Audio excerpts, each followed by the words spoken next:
ഒരു 3-4 വർഷം പിന്നോട്ട് പോയാൽ അന്നത്തെ ട്രെൻഡിങ് ഐറ്റമാണ്.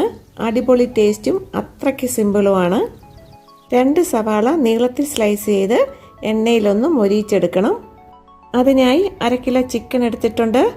അതിലേക്ക് 1/4 ടീസ്പൂൺ മഞ്ഞൾപ്പൊടി, 1/2 teaspoon Kashmiri chilli powder, 1 teaspoon pepper powder, 1/4 teaspoon garam masala powder, 1 teaspoon ഇഞ്ചി ഗാർലിക് പേസ്റ്റ്, കറിവേപ്പില, പിന്നെ വറുത്ത് വെച്ചേക്കുന്ന സവാള, ആവശ്യത്തിന് ഉപ്പ്, 1 ടേബിൾ സ്പൂൺ വെളിച്ചെണ്ണയും ചേർത്ത് നന്നായി മിക്സ് ചെയ്യാം.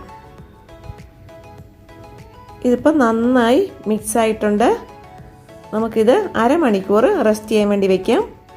ഇപ്പോൾ അരമണിക്കൂർ കഴിഞ്ഞിട്ടുണ്ട്. ഇനി ഒരു പാൻ വെച്ച് അതിലേക്ക് 1 ടേബിൾ സ്പൂൺ ഓയിൽ ഒഴിച്ചു കൊടുക്കാം. അതിലേക്ക് മാറിനേറ്റ് ചെയ്ത് വെച്ചേക്കുന്ന ചിക്കൻ ഇട്ട് കൊടുക്കാം.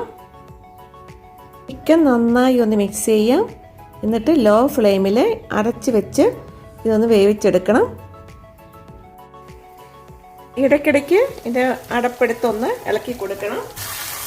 അങ്ങനെ എക്കാലത്തെയും ട്രെൻഡിങ് ഐറ്റമായ ചിക്കൻ ചുക്ക റെഡിയായി.